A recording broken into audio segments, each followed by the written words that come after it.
Okay, so the rear end is in. It's amazing that these cars are so much plug and play. That differential from a 1998 GT hits on a 1980.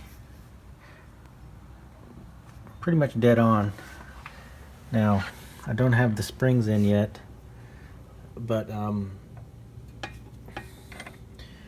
just putting everything together, and then I'm going to kind of raise and lower the suspension so they could all get in the right positions, because some of these still don't want to line up 100%. But everything was fitting pretty much right on. So I guess the design's pretty good. Alright, so putting in the spring. So I started with the lower control arm down, and then used the jack to bring it up, and starting to slip in now. So I'll continue to move it in to fit in that hole,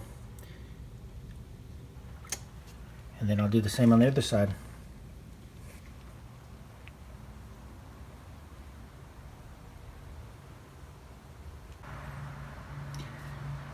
Well, after looking at my pictures before I took it apart, I noticed this little tang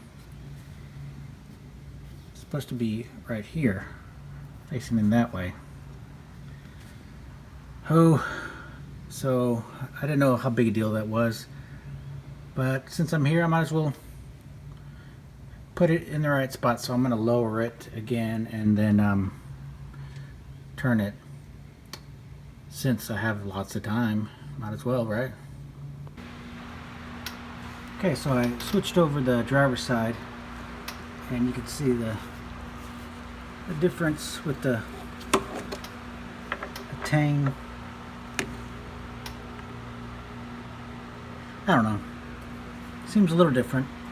I think I could tell that it doesn't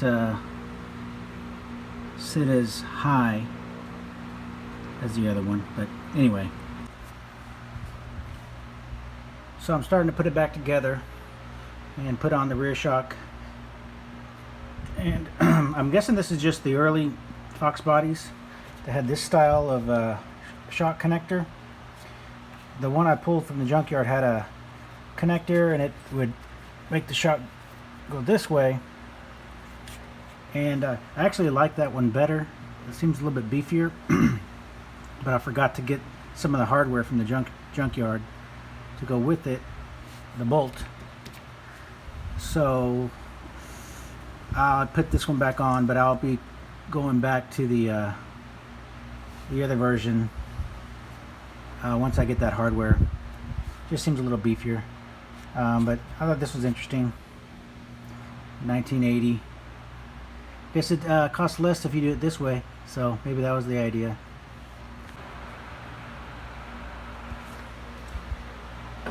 Here's where the shock, I guess the stabilizer shock, but 1980 didn't come with it, so I'm not going to use it. Also, the dog bone underneath on the axle, on the diff,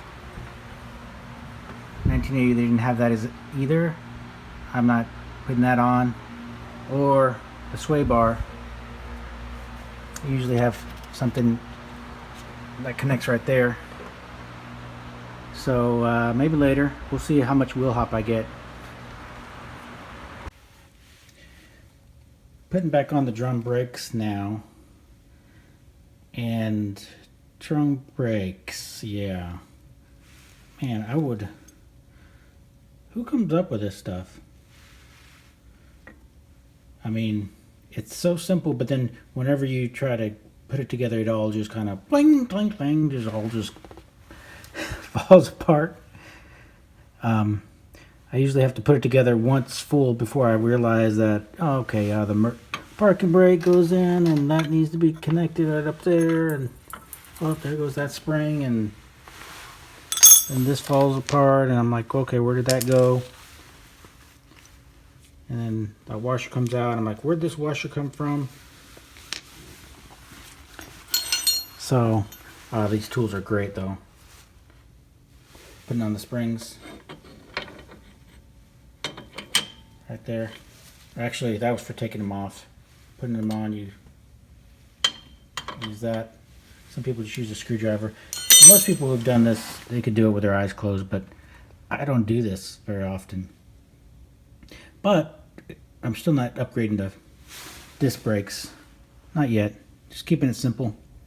Taking my time.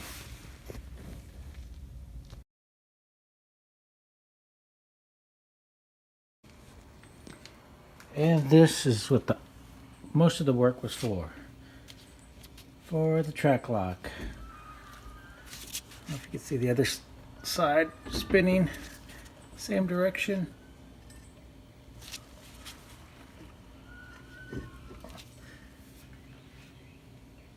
Yeah. All right. So I still have to tighten down the drive shaft, lower it down, torque the shocks, lower control arms, upper control arms, put the exhaust back in, and fill the diff. Can't forget that.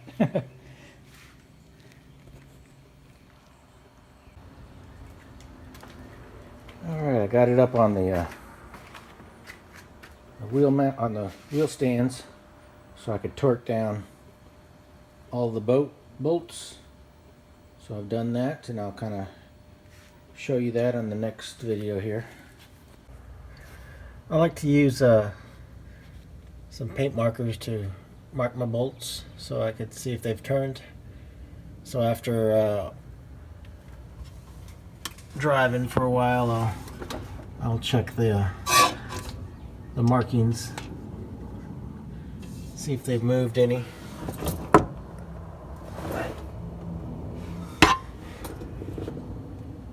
And that just gives me a warm, fuzzy feeling.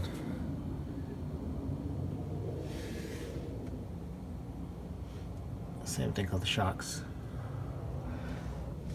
Alright, now for filling the diff and bleeding the brakes and putting the exhaust back on. Next.